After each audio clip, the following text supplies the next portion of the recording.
Hello, all. Today on Theoretical Nonsense, we're going to be discussing FBI interviews, Rum Cake, Jimmy Carter and the metric system, and much, much more. Stay tuned. Welcome to Theoretical Nonsense, the Big Bang Theory watch-along podcast. No PhD required. We're the podcast that recaps all the episodes of The Big Bang Theory. No spoilers. So hop into your favorite spot, Make yourself a grasshopper, and enjoy the ride. Hello there, Ryan. Hello, Rob. Are you ready to make some apologies insufficiently? I always am ready for apologizing insufficiently. So what'd you think of the episode?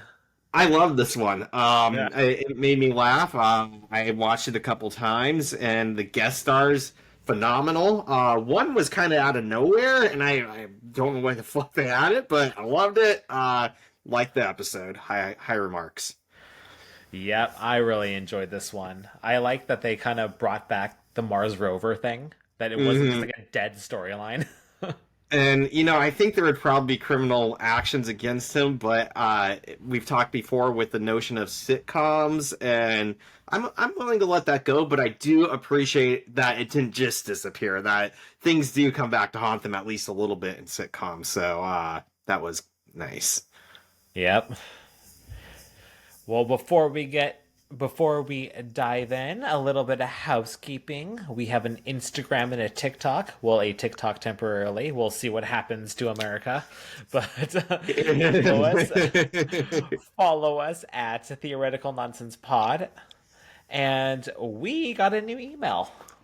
Yeah. In fact, I can take this one, but I also wanted to mention that we had our friend Jacob comment on a YouTube video as well, that we were talking about a friend drinking a liter of Guinness. And we're going to talk about the metric system later, but it turns out that he actually drank 2 liters of Guinness. So it was twice as much. And we were talking, a liter is really not that much. I think 2 liters of nitro dark beer might be, I could still do it, but it's making more sense now. So thank you for the comment. Yes.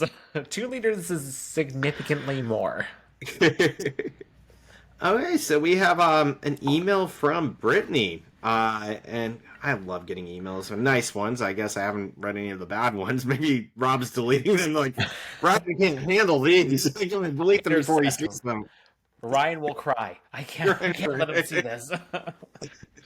So Brittany says, hello, I've been wanting to email you guys for quite a while now. I'm absolutely obsessed with Big Bang Theory. I have lost track of how many times I've watched it.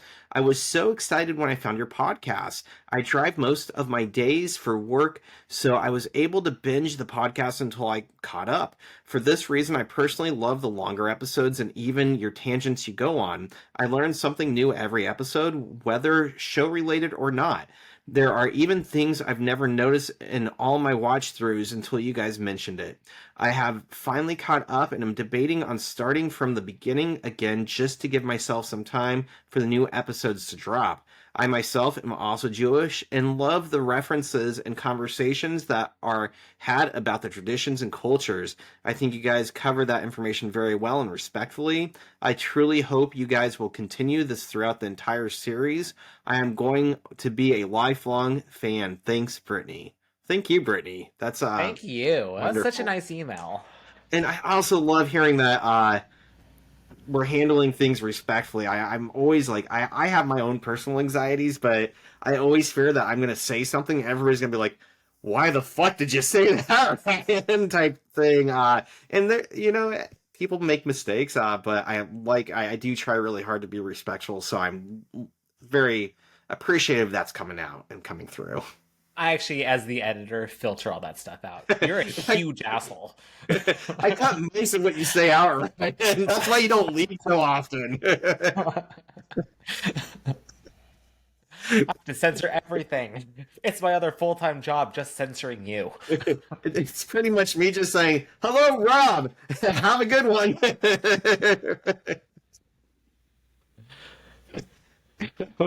Well, thanks again, Brittany. We really appreciate it, and I'm really glad our tangents don't bother you because I every once in a while I do real. I actually end up we actually have more tangents. I just cut them all out.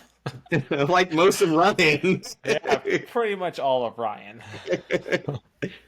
And I try with tangents. Like I have students mention in my classes too that man he goes on tangents. And I try to justify them to myself, but I try to stop and I can't do it. I'm full of tangents. That's our life. Like That's my I'm the life. same way.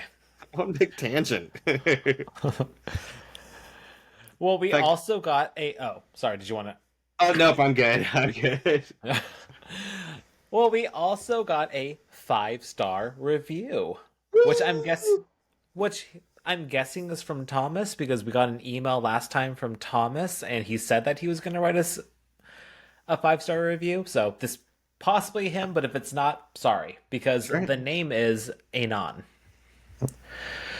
They wrote the title is called Nice Find, and they wrote just started listening because I'm restarting the show from the beginning and wanted something to listen to in tandem.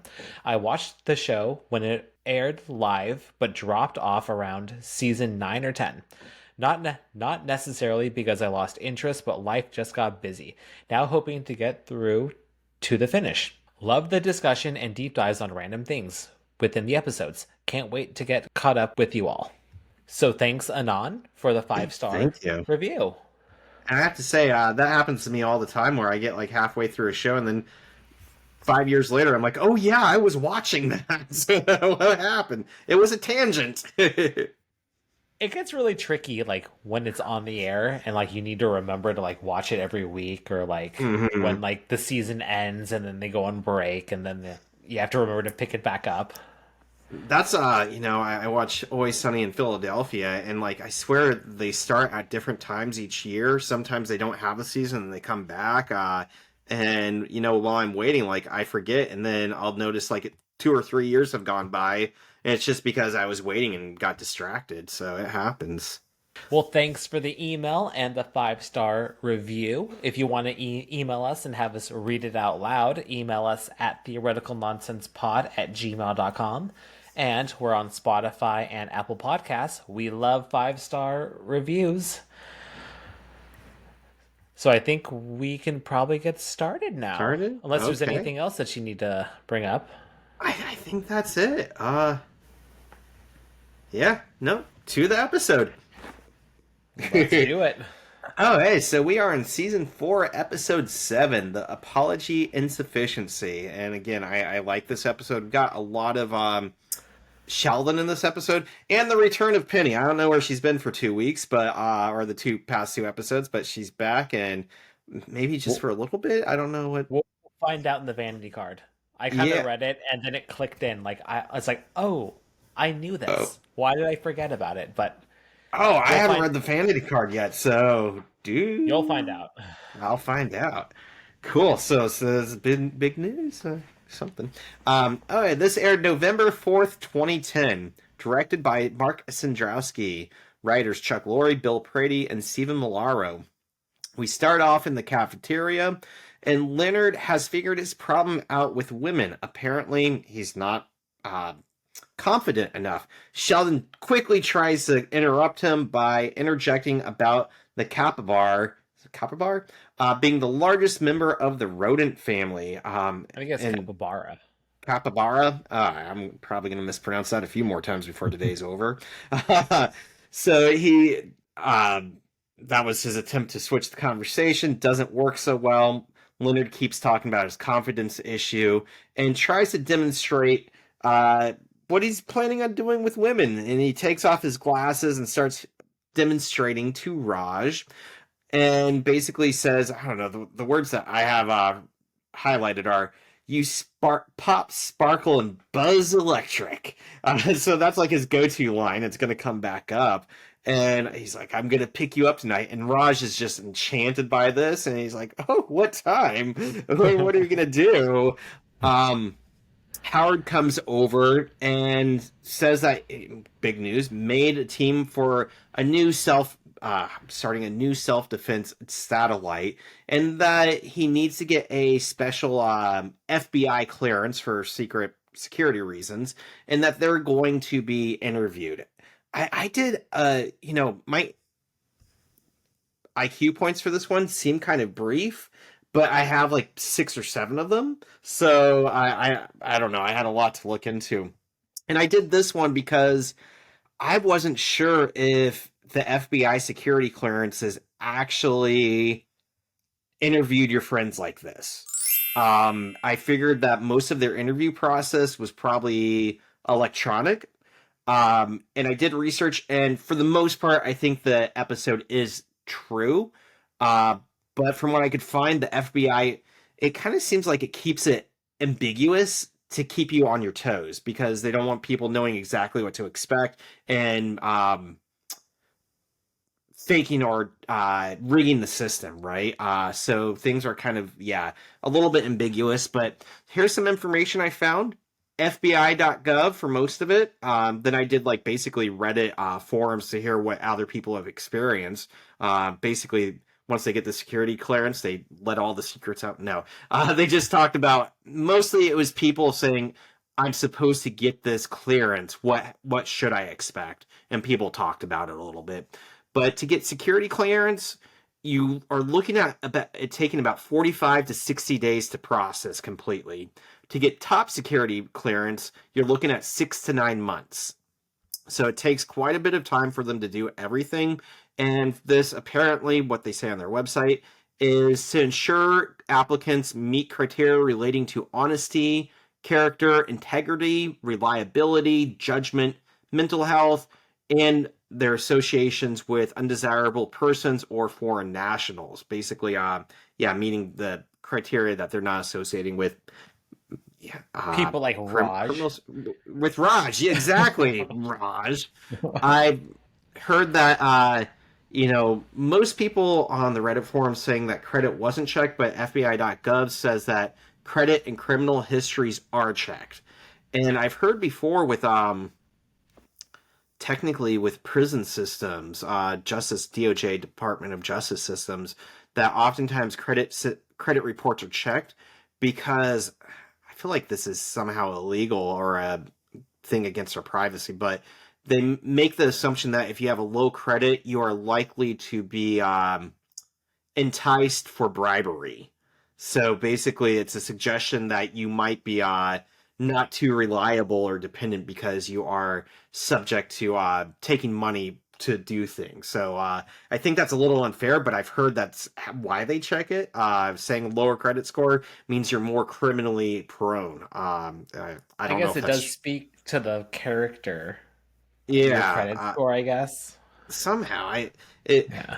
I don't know. The whole thing seems kind of rigged, but I'm not here to make an opinion. It's just to provide the IQ.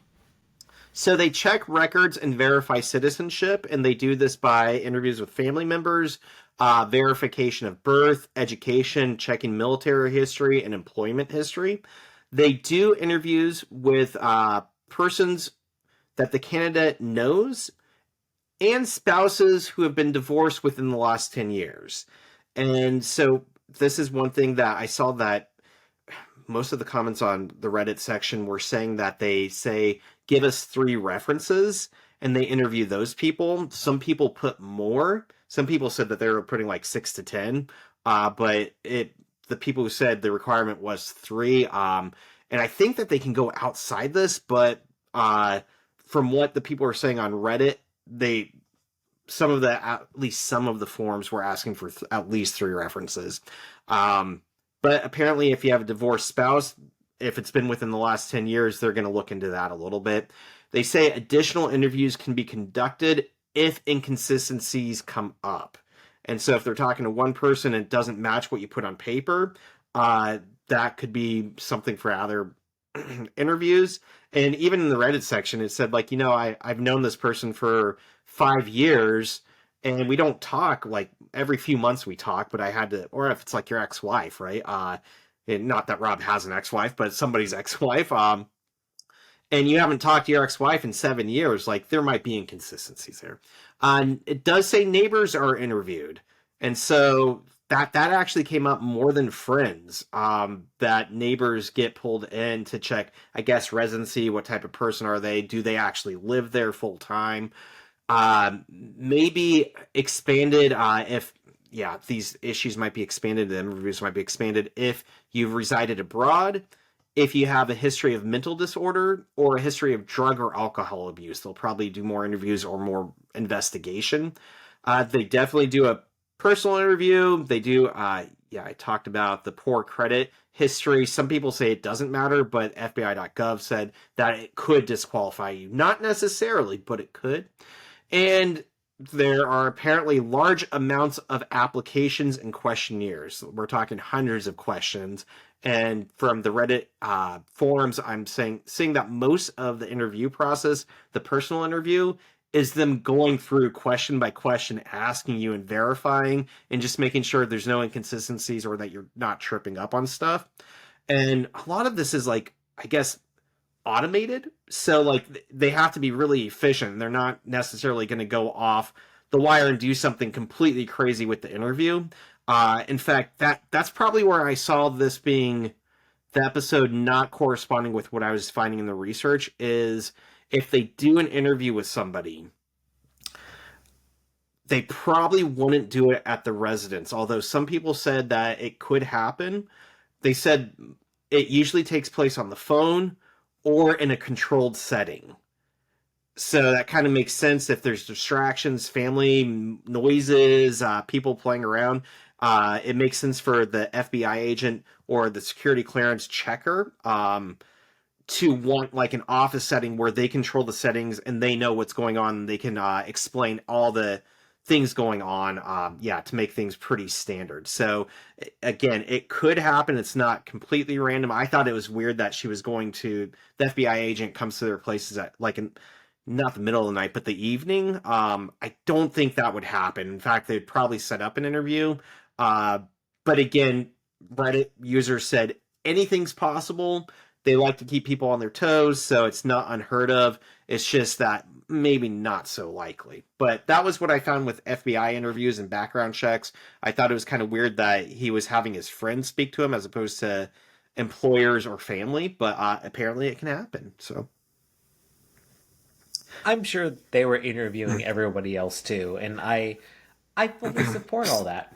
I mean, for national security clearance, you kind of want to make sure that they're a good person and that they're not going to be a security threat. yeah, and this is different too. That was something that I found in my research that we can't get it confused with just a background check. There are some jobs, like I said with the DOJ. In fact, I this is why I know it, is that I taught at a prison one time, a correctional facility, and they did a background check, and that's where they take your fingerprints. They did a credit check as well, um, and they don't do interviews with that. It's basically all just computer programming saying, uh, did they have any criminal history? If so, what was it, and is that allowed or not? So, yeah, that, and I think even that's a little bit simpler than getting like global entry, where you actually do have to do an interview in person. But yeah, but I'm not against it. I think that the credit check and is kind of weird. I don't think people should be stereotyped based on their spending habits, but I don't know. So, anyways, Raj doesn't want to speak to the FBI. He feels he is brown and he talks funny, and he always gets basically colonoscopy, anal searches, right? Colonoscopies when he goes to the airport. So, even though he is there legally, he is terrified they're going to deport him. I get it. I mean, honestly, like every time I like encounter like a police officer or something like that, even though I'm doing nothing wrong, there's like this little like you get a little anxious, you get a little nervous and everything like that. I don't know, it happens. And I'm, white. So, I have limited anxieties, but still, like, if a cop's behind me or if I get, have to talk to the TSA agents, right, I get anxiety too. So for those little not nuances, but his anxieties are totally valid. I think that I'm having them, and I'm not even a minority, so I can understand exactly why he would have them. And I'm an Asian in Pennsylvania. You're damn right I have them. I'm like, I'm a guy and I'm white. I'm like, I have every reason not to be anxious. I still am. I have everything going for me. I'm still. Yeah. And I've talked to cops before, and even they say that if a cop follows them for like a few miles, they start to get a little paranoid too. And it's like, you're a cop, why would you be worried? But like, it's just this notion that somebody's watching you, and as soon as you know somebody's watching you, you start to be like, what's going on? Why are they doing this? Type thing, right? Yep. So yeah. So even though he's there legally, I can still understand his anxiety. So we go to Sheldon, and Sheldon gets up, and he's saying that he's basically mad because he was trying to provide an educational, entertaining lunch, and they've basically poo-pooed on him. And he leaves saying that they can feast on their disappointment, much like the capybara feast on its own waste. And so I did my second IQ point on capybaras. Did you look into Me them? too. I did. You go for it. You're pronouncing the name right, so I feel like you should go first. All right. Well, Sheldon says that the capybara is the largest member of the rodent family. It's the size of a baby hippo, and it feasts on its own waste. So, I looked this up on nationalgeographic.com. That's where I went And too. yeah, I've never seen one of these before, so just to describe it to anybody who hasn't actually looked into this, but they look like really big groundhogs with like longer legs, almost like a pig-like body but covered in fur. In They're fact, I kind of think it's cute. weird to say it's a rodent because when you think of rodents, I think mice and rats are kind of cute, but a lot of people think they're gross. I feel like capybaras are they're cute. Like they look like little squishy, huggy things. I don't know. Yeah, imagine like a giant pig covered in fur with longer Mm, legs. exactly. So rodent is a misnomer. It's not something you should be thinking. It's not a gross rat type thing. It's a little guinea pig type thing. Yeah. Well, they get up to 4.6 feet long, which is 1.4 meters long. Its height at its shoulders is about 2 feet high, or zero point 0.6 meters, and it can weigh up to 77 to 144 pounds, or 35 to 65 kilograms. They are semi-aquatic and can be found throughout much of northern and central South America, though there is a small invasive population in Florida. They're closely related to guinea pigs and rock cavies, which kind of look like miniature kangaroos. I looked into them. It's kind of like, Oh, wow, that's pretty cool. I saw the And name. I didn't know what it was, but I didn't click on it. yeah, or more distantly related to chinchillas, which kind of look like very plump mice with like large ears, Hmm. and a gouty, which kind of looks like a weasel or a ferret. So they all kind of look similar. They're all related, but they're all in the rodent family. And just like what Sheldon says, they do eat their own feces every morning.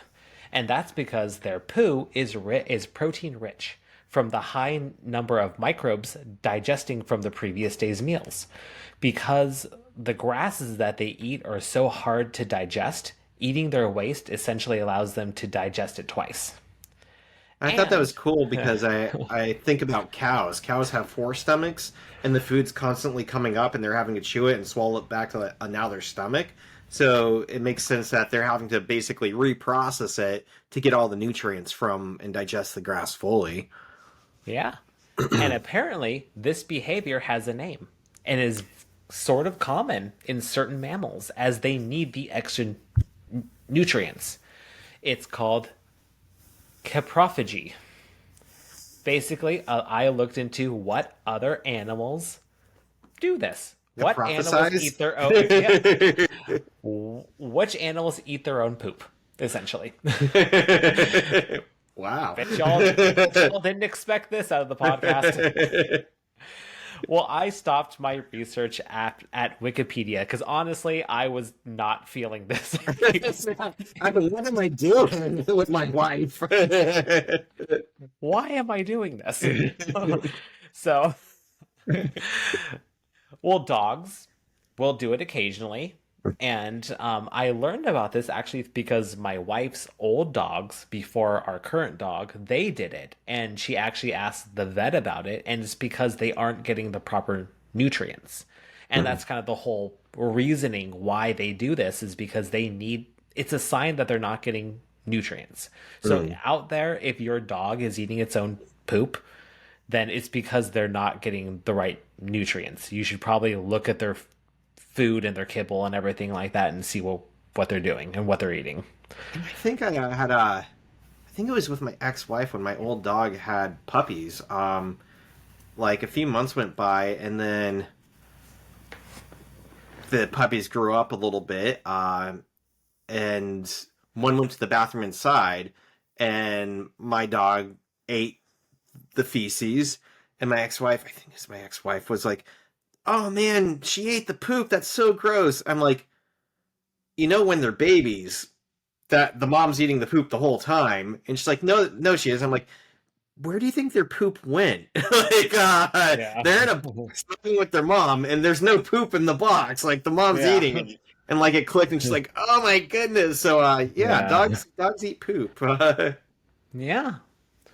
Well, cattle in the United States has been known to be fed chicken litter, but apparently like that's been like a lot more regulated.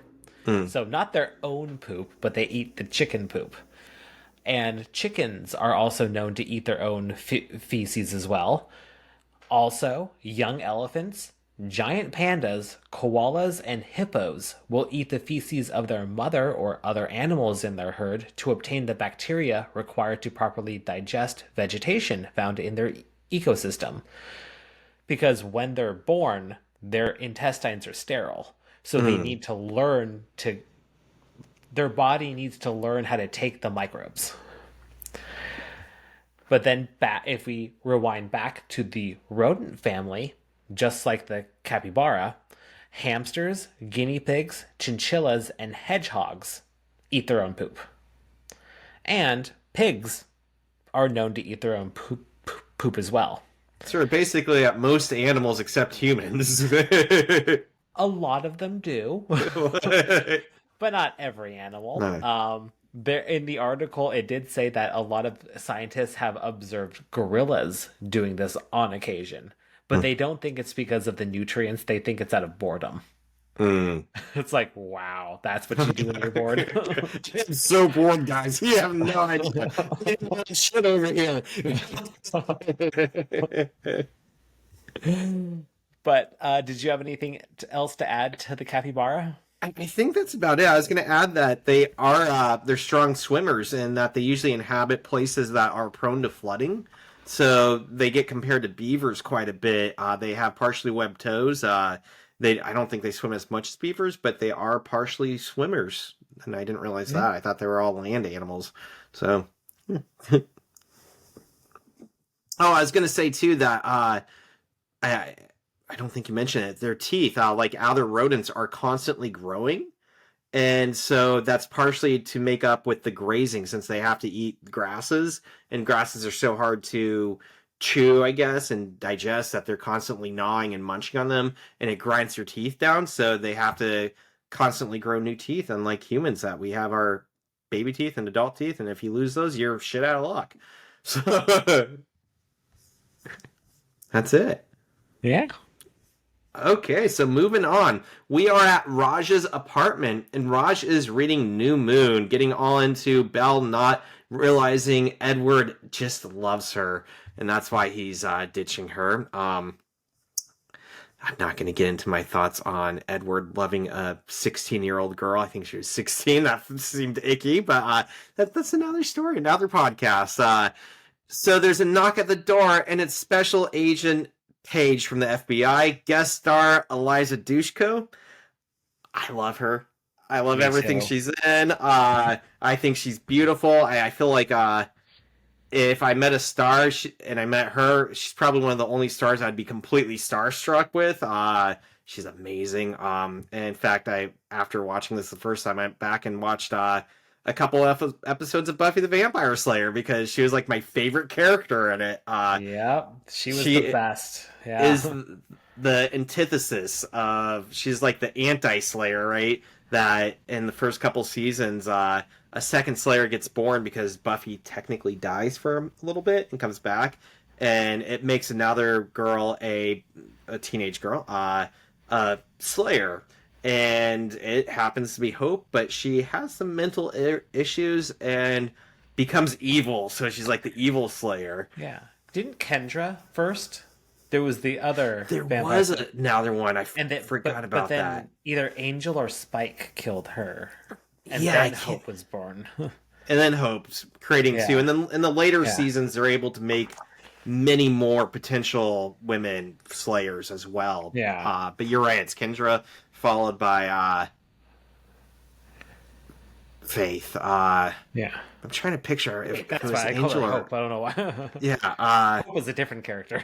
Yeah, I was doing that Yeah. earlier too when I was like typing up notes and thinking about it because isn't Hope kind of the ditzy blonde who gets a job Becomes as a a vampire. receptionist? Yeah, Yeah. yeah, she's a vampire. Yeah.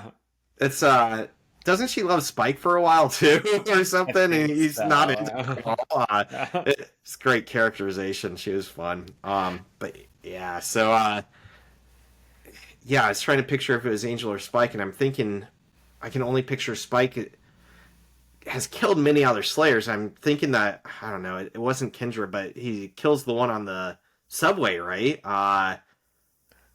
That's the only scene of him killing a Slayer that I can think of. But anyways, so I can't remember it's Angel or Spike. But anyways, Faith comes in, and I keep saying Hope, but Faith comes in, and I just love her character, and she's also in.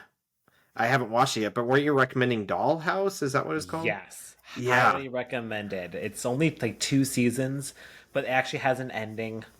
Fantastic. Fantastic. I need to So watch good. that it one. It really makes you question life a little bit. Like just That's like the what whole I like to do. yeah. It's like the whole concept of like like your reality and everything like that. It's like really good.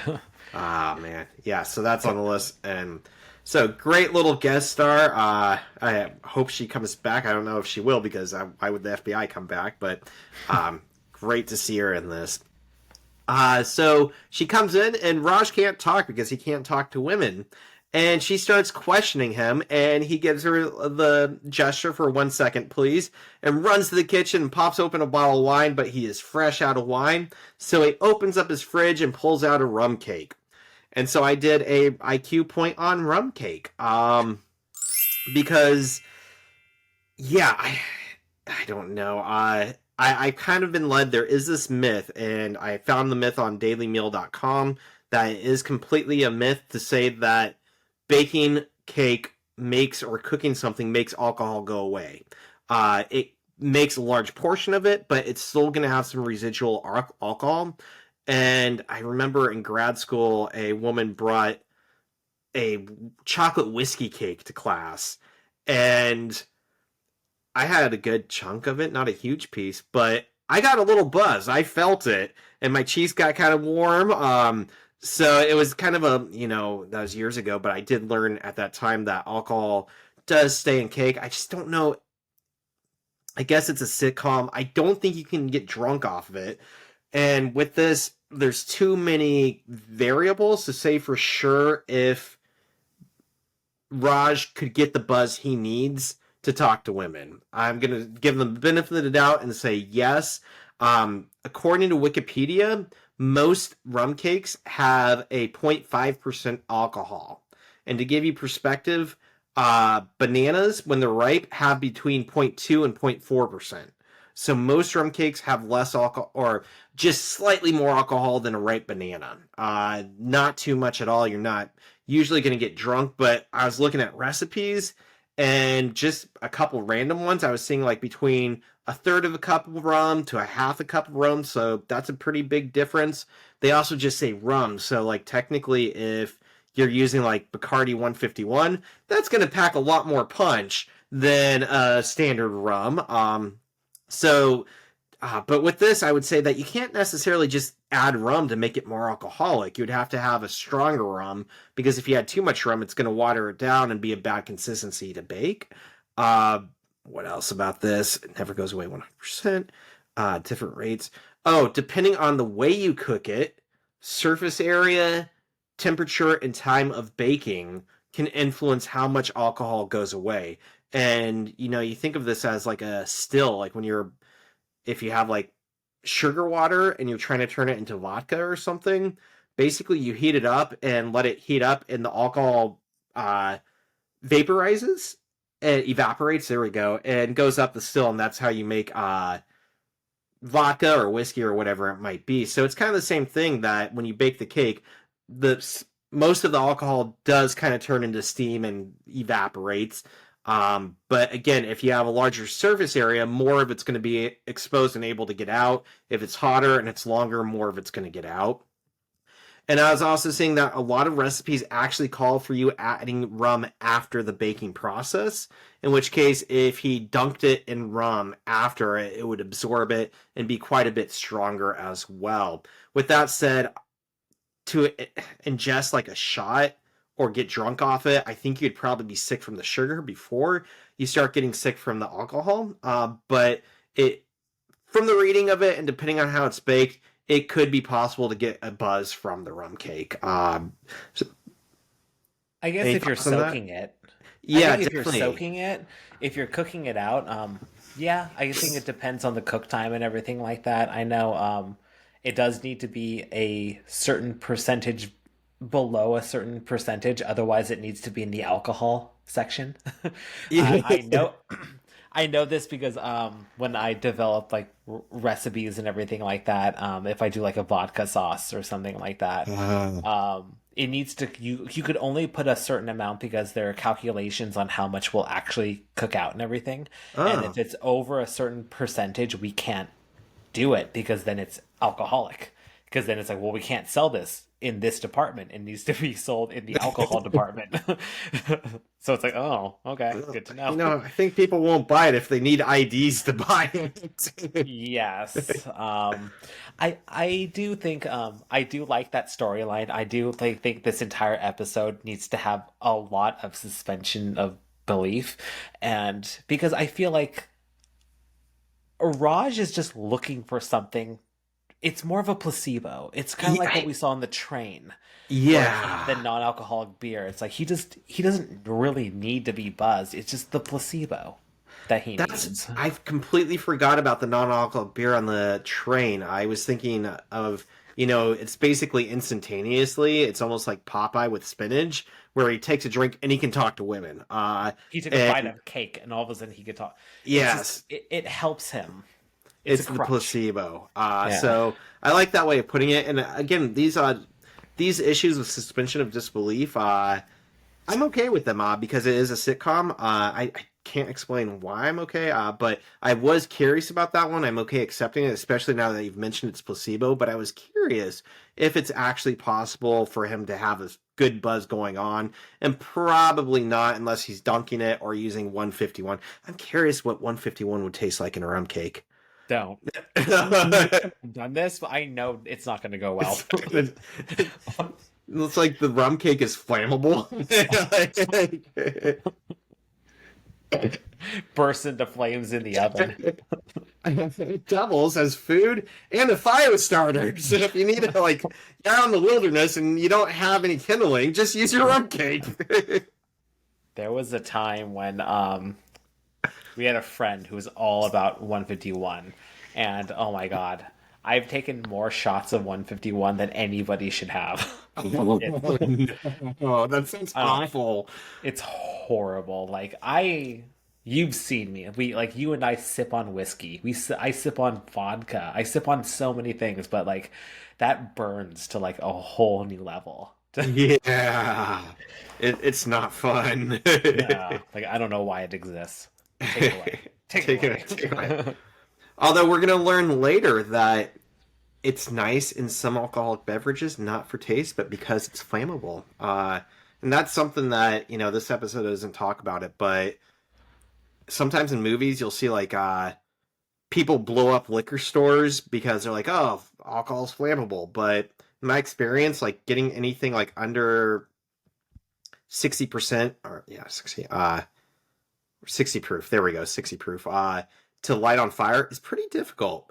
And what we'll see with some of the drinks, adding 151 to it, especially at the top, helps it combust, helps it light on fire. So, yeah, basically 151 is getting into ethanol level, right? It's like gasoline, and it burns. Well, speaking of more vodka, I'm going to talk myself off. Speaking of which, Anything okay, else on that? that is all for the rum cake. But I did think it was interesting that it technically has almost as like slightly more alcohol than a banana, right? I Banana. know that's yeah. Yeah, you kind of don't even forget. You kind of forget that like alcohol can be formed out of a lot of like fruits and everything like that. It's Mm-hmm. funny. Like we actually had an overripe kiwi just yesterday, and then Christina got a little like she was like, "Why is my tongue tinkling so much?" And, oh my god. Oh, oh, ooh. It's warm in here. Ooh.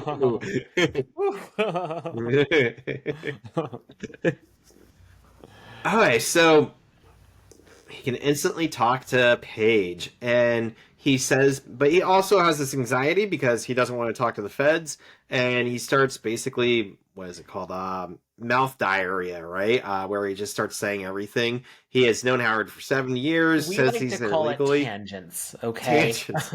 He's Let, tangenting. let's be classier, okay? It's not word vomit. It's not word diarrhea. It's a tangent. He says he's there legally and that he knows Howard hasn't done any criminal activity because he himself cannot be associated with crimes. That's part of his visa, right? He is the only foreign contact that Howard knows. He panics and he goes, "Oh no, it's time for my cavity search." And I love Paige's face, like, "What the fuck are you talking What about, dude? what is happening? What is happening?" And Raj says he doesn't want to go back to India. And this is one of those racist things, but he gets away with it because he's Indian. So, and that's what he says, that he's allowed to say it. He says it's like an endless Comic Con there, except everyone's wearing the same costume. Indian guy. And, he's drunk. It made me laugh. It's kind of offensive, but him being drunk and panicking, it made it work for me. Did you have any thoughts about that line? It's funny, but It's it fun. made me wonder what the actor, I don't remember his name in real life, but like what the actor like read the script and I wonder how he genuinely felt about this kind of stuff. It's like, I'm not Um, okay saying this. but I got that paycheck, so I guess I'll say it. Yeah, it's okay. Honestly, if I was getting paid, I'd be okay doing Asian jokes. Right? Money goes a long way. What? I'm a sellout. What can I say? And he starts to freak out and starts to sing about how much he loves America and things are going to go downhill. But we cut to Leonard's office. Uh, Leonard is saying that he was expecting Mulder, but he got Scully. And Paige doesn't get it, which I think is kind of weird because how do you not know Mulder and Scully, especially if you're in the feds? Like, I feel like, I guess it happens, but anybody our age, X Files was just such a big part of our generation. Hey, she was focused on studying and passing her background check. She ain't That's got true. time for X Files. ain't nobody got time for X Files. But also, I love Mulder in school. But anyway, she doesn't know who it is, and the conversation starts normally. But at some point, Leonard kind of is like, "I'm going to put on my confidence, right? My confidence hat," and tries to be overly confident and quite a bit rude, I would say, to say the least, and basically rips off his glasses to be suave, right? And says he has had a good relationship with Howard and starts overusing the word good. He has good relationships with a lot of people because he's so confident, right? And then he uses his line that Paige pops sparkle and buzzes electric, and he'll pick her up at 8. I love her response. She lifts her hand and it shows her wedding ring. And it's like, can my Navy SEAL husband come with them? And Leonard quickly puts his glasses back on and is like, did not see the ring. And apparently he's starting to exude at that point, but now it's sweat. So his confidence did not lead him down the right path there.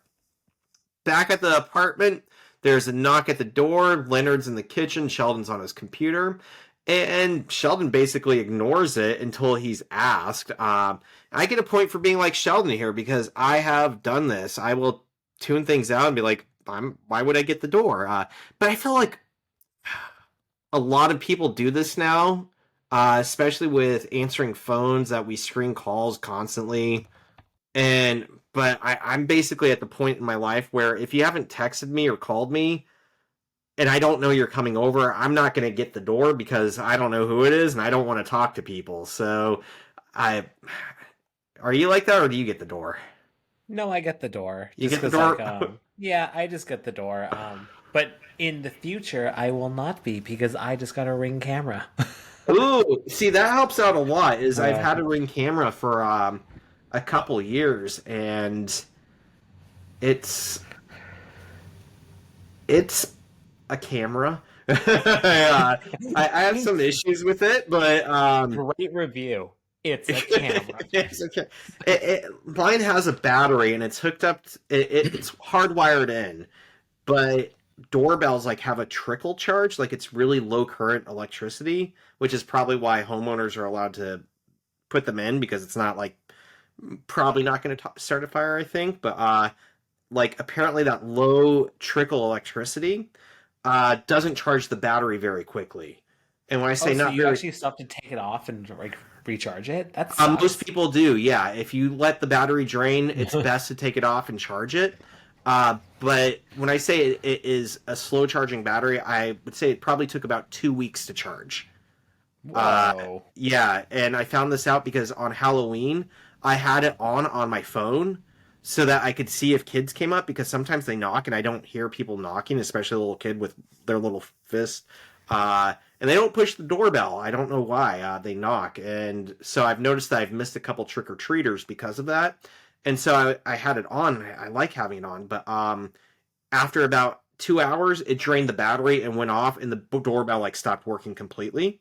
Uh, and then I had to do some background research as to why it wasn't charging, and they're like, wait 2 weeks and see how it works, and it started working. So Wait, so even when you took it off and plugged it in, it took 2 weeks to like fully charge? so Or I don't have a charger for it, and I didn't want to hassle with getting a USB charger for it, so I just left it on. But it's technically wired into the cables, the yeah. wires for a doorbell. So there's electric current, but it's such a Yeah. small electrical current that it Oh, took two okay, that's weeks. what took 2 weeks. Okay. Yeah. Yeah. Yeah, I've been debating if I want to hardwire it, and like as I like walk the dog around the neighborhood, I noticed that most people didn't hardwire it, and I was always kind of a little curious why, and this might explain why.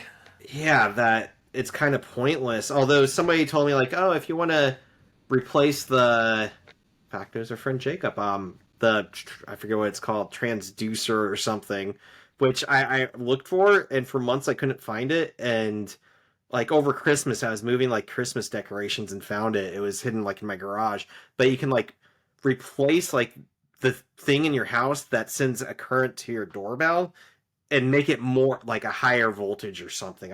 But I'm not an electrician, so I don't know, and it kind of scares me. Like, yeah. But that, Yeah. and I think a lot of people are opting just not to have doorbells these days, so that they're putting up the battery ones. But I feel like it would get old very quickly having to replace the battery like every couple days or a week.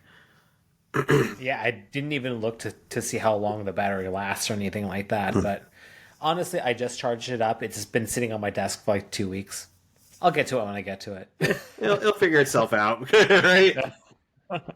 In the meantime, just don't answer your door. Well, nobody comes. I don't know No. anybody here, so That's I part don't of have. it, is I don't know I don't anybody, so why are they at my house? I don't have friends. Ah. So, anyways, 1 point for being like Sheldon because I do not answer the door. I usually don't answer my phone either. And then I would probably make a stink about waiting until somebody actually asked me, not like the doors. Somebody's at the door, Ryan. Like somebody has to say, "Will you answer the door, please?" Before I would get off my rump and answer it. Because my response is like, "They'll go away. They'll take care of itself." So, anyways, he finally gets up and answers it. It's Paige, and as soon as Paige walks in, Leonard runs back to his bedroom. I love Uh, that.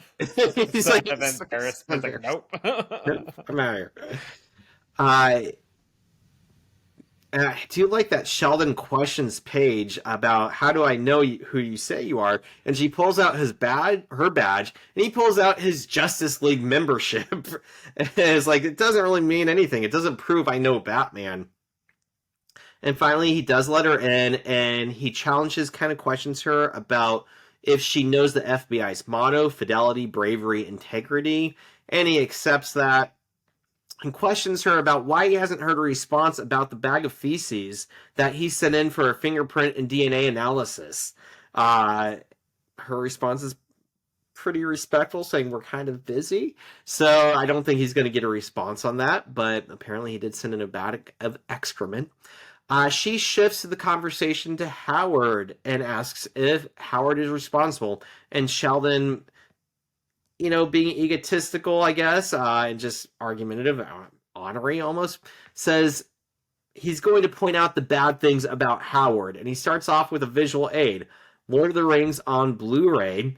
And I get another point, like being like Sheldon here, is that I would be really pissed off if I got my movie back and the little teeth on the insert of the Blu-ray of the Rings Blu-ray was busted, and Sheldon was still mad at Howard. And this was back in the day where Blu-ray was the thing, right? Right now we have 4K, and I actually collect steelbooks. So, like, if I don't think I'd lend a steelbook to somebody, I'd probably put the movie in a different case and let them borrow the case. So if they broke the fake case, that's fine. But steelbooks were big on me, and if somebody's going to break my case, I'd be upset too. So 1 point for being like Sheldon there. I understand his woes and worries. Um, he also mentions how Howard snuck on his World of Warcraft account and changed his name a couple of times. He starts ranting about other issues, how Howard refuses to pay fines for the books Sheldon's let him, about how Howard's crashed the Mars rover trying to impress a woman, and how he recommended Matrix 3, saying it was as good as the original.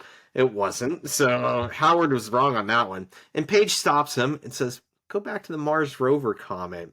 And I love Sheldon's reaction because he immediately realizes he fucked up, right? He's like, right? And he clams up. He says, "I don't want to talk about it." And yeah, that made me laugh really hard. I'm saying, "I don't want to." And Paige says, while she thinks that's all she needs, that says a lot, that one comment. Even though Sheldon is afraid she's fixating on just that one comment, that's enough, so she leaves. And we go to the cafeteria the next day. Actually, I have an IQ point in Oh, there. go for it. So, at the beginning, when she first arrives, when he's questioning her, he doesn't believe her. And then she basically says, "Oh, well, I'm here to talk about Howard." And then he kind of just like, "Oh, well, that makes sense then." Because I doubt anybody would risk the stiff penalties for impersonating a federal officer just to ask questions about a minor league engineer with an unresolved Oedipal complex. Gotta throw those low punches in every chance he Yeah. gets, right? So then I looked into what the stiff penalties for impersonating a federal officer are. Ooh. Yeah, I thought this was interesting. So I found this on policepathfinder.com and caymanlaw.com. For impersonating it talked about police officers, so we'll get into federal agents after, but just to kind of Oh, set the stage, for impersonating a police officer, it can actually vary state by state. And it's all based on the circumstances of the impersonation. But generally, it's a felony. But some states will actually classify it as a misdemeanor. Now, if you're impersonating an FBI agent, it's treated as a much more serious as they're federal officers. So I found this on federalcriminaldefenseadvocates.com. So there's actually a specific law for this. It's Title 18 USCA Article 912, and it's a straight up felony. Here are some general penalties, but like I said, it's all case by case and it's all state by state. But generally, it could be 1 to 5 years in prison. Fines can fines can range between $1,000 and $100,000, or even more. And then there's probation and community service. So pretty stiff. So don't impersonate a federal officer. especially to talk about Howard. Yeah, no one's gonna risk that. But that's what I got. Interesting. I just read about I can't remember what it was. Oh, it was an actor. I can't remember who the actor was, but they had a police uniform from a movie. The story anecdote came from like the 80s or the 90s, so it's been like 30 years since this happened. Um, and they had a police costume, and I think they had it on, or they had the badge or something from the movie, and somebody cut them off, and so they followed the person and got out and said, "I'm a police officer. Do you know what you did was illegal?" Just to scare them. And the point of the story was, why would you do that and risk getting caught? But apparently, road rage is a thing. So I'm guessing that's why most people Yeah. impersonate, is to scare or intimidate other people. Yeah. Yeah. Oh man. Speaking of road rage, I actually saw there was this video on Instagram of I love watching instant karma Uh videos where this woman was the road rager, and somebody cut her off or something like that, and they started she was just screaming at the person at the guy and everything, and he was trying to be the mature about it, and then huh. the moment he's like, you know what, I'm done with this, he turns around, walks away, and she just pretty much donkey punches him right in the back of the head and everything, Uh as he's walking away. So he just turns around and body slams her. I'm holy shit. But it's oh, she kind of deserved it. Oh, You threw. oh. Well, what does Rambo say? You drew first blood. Yeah, just punching him in the back of the head as he's trying to walk away and defuse the Mhm. situation. A little off topic. This is a tangent. But the other day I was coming back from my cabin, and my family cabin, and the only way to get there, there's one road there. It's in the mountains, and it goes over some rivers and waterfalls.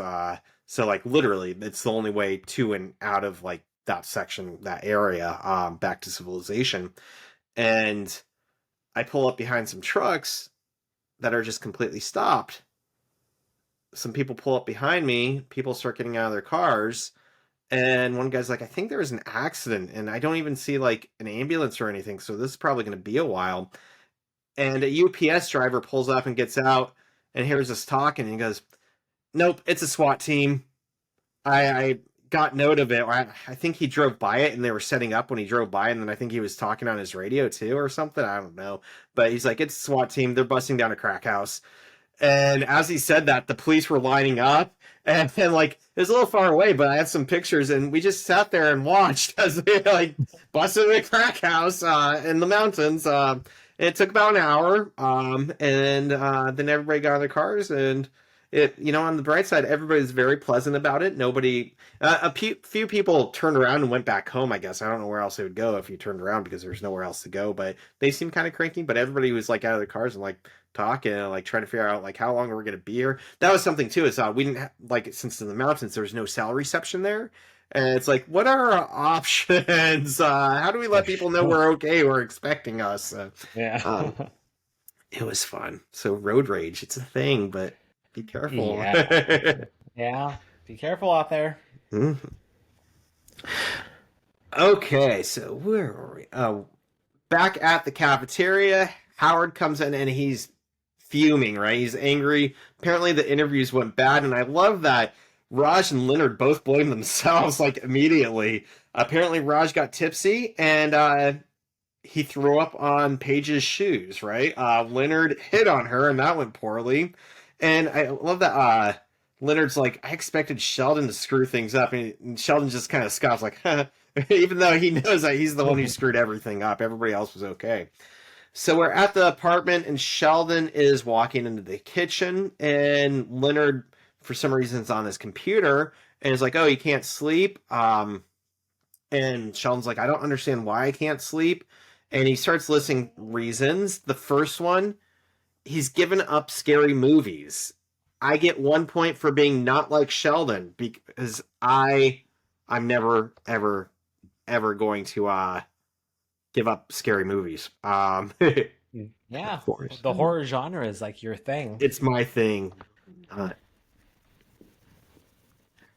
In fact, I don't even think I can watch a comedy and still have nightmares. The other night I kind of flipped out because I have sleep paralysis and it makes all sorts of weird hallucinations at night. But they say couple of ways that you can tell if you're dreaming is if you try to read something and it comes up all blurry. That's a sign like apparently the brain has a really hard time processing fine print if you're dreaming. So like if you, I guess if you look at something in a dream and you're like, why can't I read that billboard? Why can't I read my watch or clock or something? That's a known thing in dreams that you won't be able to read. Like maybe some letters here or there, but not like whole paragraphs. It's just weird. Another thing is there's difficulties turning on lights and turning lights off, changing lights in dreams that light switches don't work. And so the other night I was sleeping and I had a dream that aliens had abducted me and put me in my house, but it was like a hamster cage of a house and they were like spying on me and it wasn't a complete house. And I woke up and was like, wait, I was just here, but I'm awake now. Is this the hamster cage? And I'm like, I was dreaming. It's okay. I was just like halfway asleep. And I went downstairs and turned on my light and it didn't go on. I go, oh, fuck, I'm in the dream. And then after a second, I guess I flipped it on and off a couple times, and I don't know what happened. The wires didn't catch or the few switch is broken, but they did go on. I'm like, okay, I'm awake. But anyways, that for me, it's me out. Running. I can't run in dreams. That's a big one. You can't run very fast, right? Or if you try to, you start slowing down. Yeah, and that's when I realize, and then I wake up. Like, oh, you're dreaming. So anyways, I would not give up horror movies, and even if I did, they wouldn't stop my bad dreams. I'd still have them. He's also no longer obsessed with why predicted mass of the quantum vacuum has little effect on the expansion of the universe. And I almost did an IQ point on this, but I feel like we've done it before. Did you do anything on this one? Nah, I skipped this one. Yeah, I felt like we've talked about the vacuum and the unexpected, misunderstood or non-understood expansion of the universe. So and there wasn't really much there except that, things aren't explained about how the universe is expanding. And he took a sip of Red Bull, but that was weeks ago, so he doesn't know why he's up. And Sheldon brings up the Mars rover comment and realizes he thinks he feels guilty and that he's having insomnia. And Leonard mentions that this isn't insomnia, it's a guilt-ridden dream. And I love Sheldon's like, do you have any evidence to support this? And he goes, well, there's a Gorn over there on the couch, right? And I don't know what a Gorn is, but it's a Star Trek reptilian creature. And there is one on the couch, and he kind of waves, right? And Sheldon's like, "That's fair, right? Fairly conclusive. That's a dream." And then we snap to Sheldon in bed sleeping, and he's saying, "No, Gorn, that's my spot." Uh, Merritt's like, "Ah, you're in my spot." which I thought was, as far as the episode goes, it's good foreshadowing because his spot's gonna come up again, and that he has such a guilty conscience that he is dreaming about his spot and somebody taking his spot. Or an alien Gorn taking his spot. So we're at the FBI's agency, the office the next day, and he thanks Agent Page for seeing him, and she thanks him for filing a complaint to her superior. I'm curious what that complaint would have been. We don't find out, but apparently he did complain, and he can't withdraw his statement. It's true, it's going to be there. He can't withdraw it unless it was fake or a lie. And he says that he has positive statements that he wants to say about Howard, and goes through a poem that he's created based on Howard's name. And after just a couple, Paige stops him and is like, "The matter's closed. There's nothing that can be done." And Sheldon says, "I don't understand why you care about these small issues when there's bigger things, like Leonard almost giving secrets to a North Korean spy." And I love, she's like, "Leonard Hofstetter?" And Sheldon just freezes. He's like, "Nope, a different Leonard," realizing he's fucked up again. And I get one point because I know that look on Sheldon's face. I go through it about once a week where I know I've said something I shouldn't have, and I'm just like, nope, I don't know what I'm talking about. Backtracks on mentioning. Yeah, that's why I'm always editing our podcast. Exactly, you've edited me out of him completely. Leonard's giving secrets to a North Korean spy. Yeah, I know that look on his face is all too like, oh, no.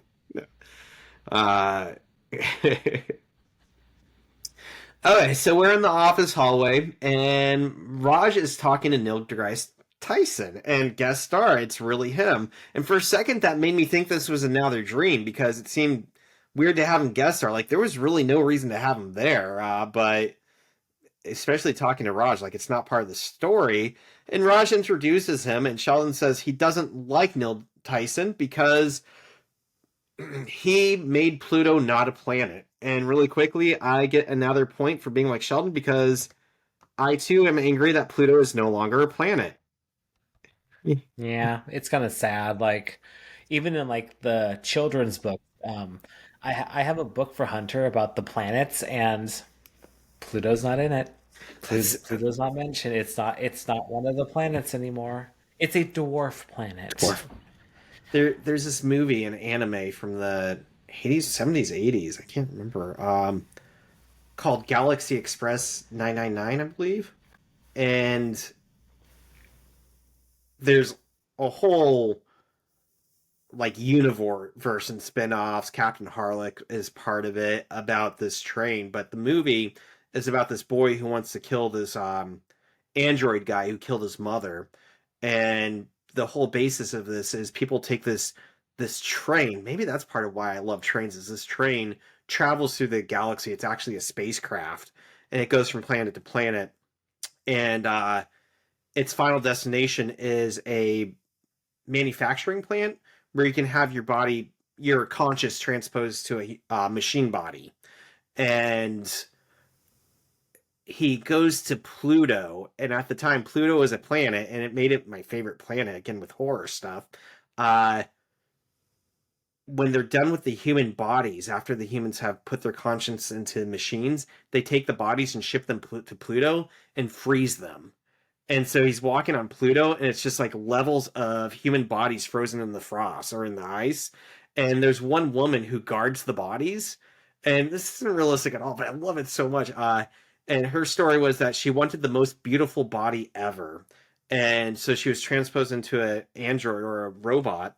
And the thing is, any human characteristics would be imperfect. So she took one that had no face, And so it's the faceless woman who guards the dead bodies on Pluto. And I'm like, I love everything about that. And so when people are like, Pluto is not a planet, like, I'm like, it's a planet and there's dead bodies on it. I don't think that's any of that's possible, but anyways, I love Pluto. And one point, I agree with Sheldon on this, and I'm sad that the children's books don't have Pluto in it. That happens I when I have a know. kid. I might just write Pluto on the last page or like the back cover. Pluto, the best Yeah. planet, dwarf planet. It's the best. Best. Save the best for last, and that's why it's on. Tyson says he wasn't responsible. There was a vote. And Sheldon says if ifs and buts were candy and nuts, we'd all have a Merry Christmas. And think about that, Dr. Tyson. That made me laugh, throwing that in there. But I love that Dr. Tyson is looking like actually kind of sad about his actions in this. Back at the cafe, Sheldon walks in and confesses to him screwing up Howard's security clearance. He says that he tried to retract the statement, but it didn't work, and apologizes, and he's offering him a one-time high five. Howard says, no, I'm not going to forgive you. Sorry's not going to fix this, and gets up and leaves. Then Dr. Tyson walks in and he wants to apologize for the part he played in the Pluto matter. And Sheldon tells him to shut up and walks away. Again, just completely random for Dr. Tyson to be there, but I loved it. I loved having him there and just a little bit and him apologizing for Pluto and made it like that was awesome. So we're at the Cheesecake Factory and apparently Penny's back. Congratulations. And Sheldon is taking it upon himself. Well, he wants to pour his heart out to the local barkeep and get drunk and confess and talk about his worries and woes. And so he orders 40 milliliters from Penny, but Penny doesn't know milliliters. And Sheldon blames Jimmy Carter. So I get an IQ point about this. And do you look into this at all? I did. You Yep. did? You want to go first? I'm curious what you got because I don't know if Jimmy Carter's really to blame. I said the exact same thing. All right, cool. Yes, I want to hear what you say. So Sheldon says blame President James Jimmy Carter as he started America on the path to the metric system, but then just gave up. He wonders why he was just a one-term president. So I found this on National Geographic, CNN, Britannica, Live Science, and several YouTube videos. There's a lot to say about the topic of standardized units and how we determine them and how to enforce them, but I just want to focus on America's journey and why we still haven't transitioned. And justice for Jimmy Carter, because he was actually one of the very few presidents that tried to get the US to adopt the metric system. Like most presidents don't care. Most presidents are I'll do what the people want. I don't really care. But Jimmy Carter, rest in peace. He actually just passed away. I was going to say that just Recently. like a couple weeks ago, December 29th, so just a few weeks Yeah. ago. But he really pushed it. Also on that list of presidents that tried to push the metric system was Washington, Madison, Johnson, and Ford. But stubbornness, arrogance, and piracy are the reasons why the US does not use the metric system.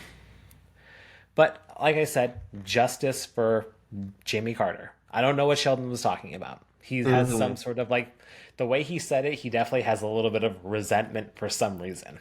Yeah. But this whole issue stems back all the way to 1790 when France developed the metric system. At the time, the world was shrinking and we needed standardization. Foreign trade was becoming more and more common. So France pushed their new metric system. You love the air quotes, I know you Air do. quotes. My favorite. To the world during the French Revolution, and many were on board, even the United States at the time. Secretary of State Thomas Jefferson, he was Secretary of the State at the time, pushed for this change. He even coordinated with France to send a French scientist, Joseph Dombey to America to teach them about the metric system. But a crazy twist of fate happened. Poor weather pushed their ship off course to the Caribbeans, which was a horrible place to be in the 18th century for a sailor because they were taken and killed by pirates. Not the good fun pirates Crazy. like Johnny Depp. It's the bad Nope. pirates. Thus leaving the United States metric system less. But in all honesty, the American people were fine with this because they really had no interest in switching to the metric system. At the time, even though we were free of Britain, they were our biggest trade partners. So we needed a system that worked with them.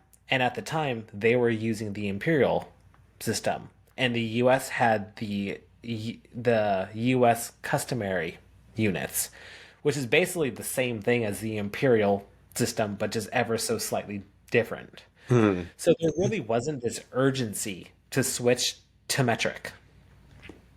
And then years go by, and we still just refused to adopt it. Just not interested. It was just too ingrained in our system. There was also this weird mindset, stubbornness, that America was becoming so strong and so big of a country that we shouldn't adapt to the world. The world needs to adapt to us.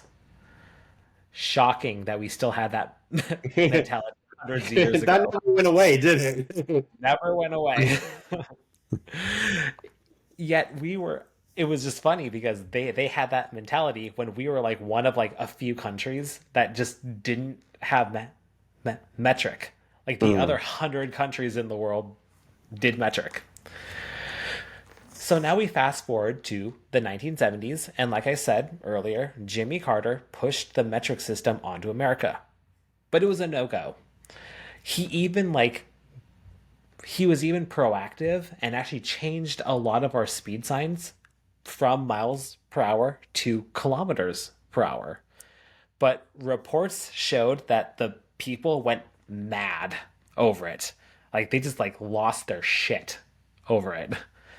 So American stubbornness strikes again. So we're still primarily using the US customary unit to this day. Like everywhere I go, it's pounds and ounces. Everywhere you go, it's miles per hour, it's everywhere. So, but we really don't need to transition anymore. We really don't need to switch over to the metric system because we're basically a hybrid system. We use them both, yeah. Yeah, because everywhere you look around you, kilometers are on your car's speedometer. It's there. And if you go to the grocery store and look at any prepackaged ingredient, you're going to find both ounces and grams as well. So it's all around us. So the idea that we need to fully switch, well, honestly, I think we should, but we really don't have to. I love the metric system. I love it too. Love it. It is so great. It makes so much more sense to just have everything in multiples of 10. It's just like, hello. Yeah. I started going on this a tangent about where these weird units of measure started coming from, but then I just started spiraling. It wasn't really related, so I kind of just stopped. Yeah, there's like a lot of like one of the things I saw is that a lot of them are based on the human body. So like a foot was somebody's foot. Uh An inch was your thumb. an inch was your thumb. I know Fahrenheit was supposed to be the human body temperature, but they fucked it up, so that's why it's 98 degrees and not 100. Yeah.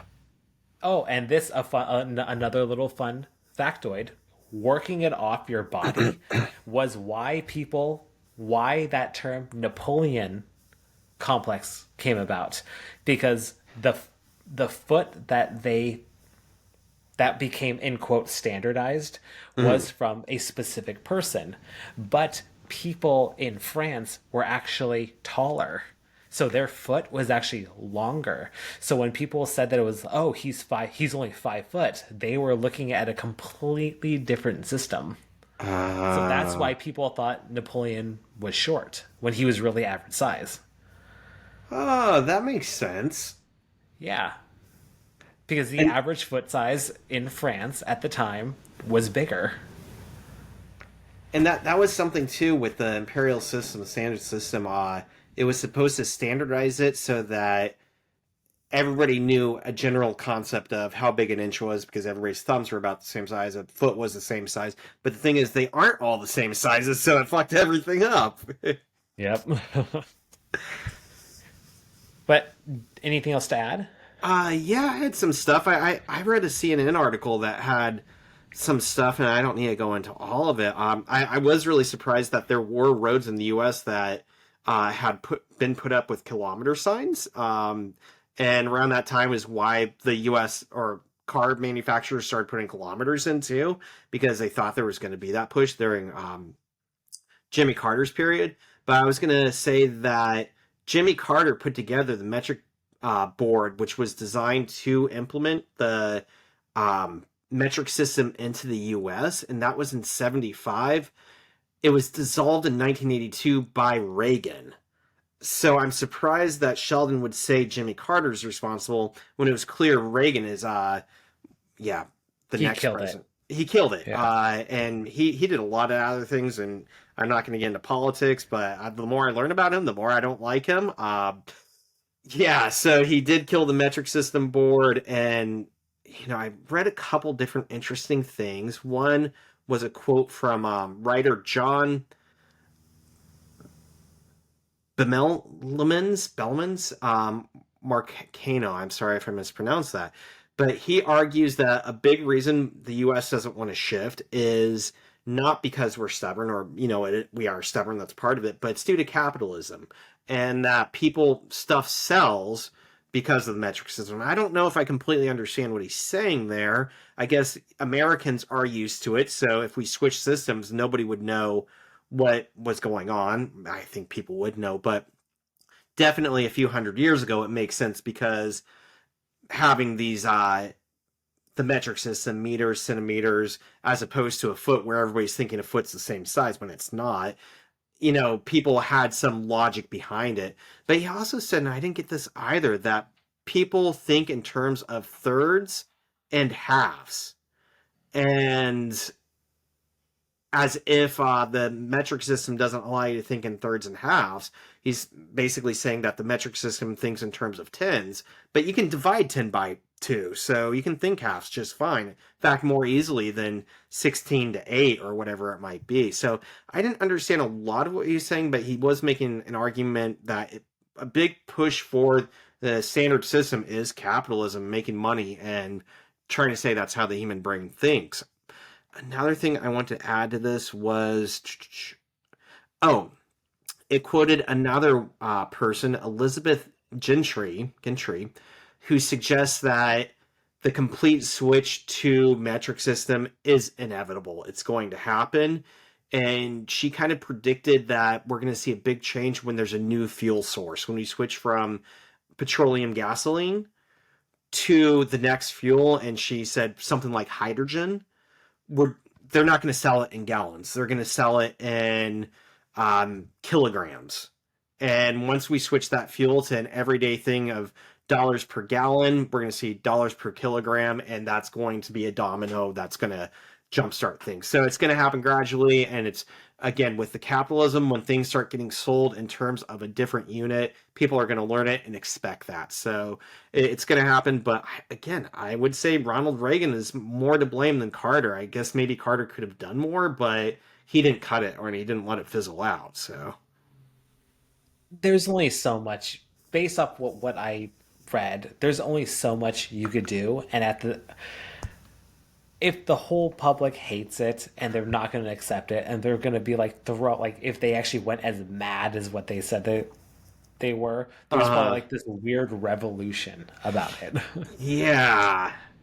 And I see people doing stupid things like, I won't buy a car with kilometers on it. I know with trick or treating, I've read history of Halloween, and that people would make their kids go out with signs saying, I don't beg for food on Halloween because they didn't want to trick or treat. And I'm like, why bother? Like, that's so much energy to protest.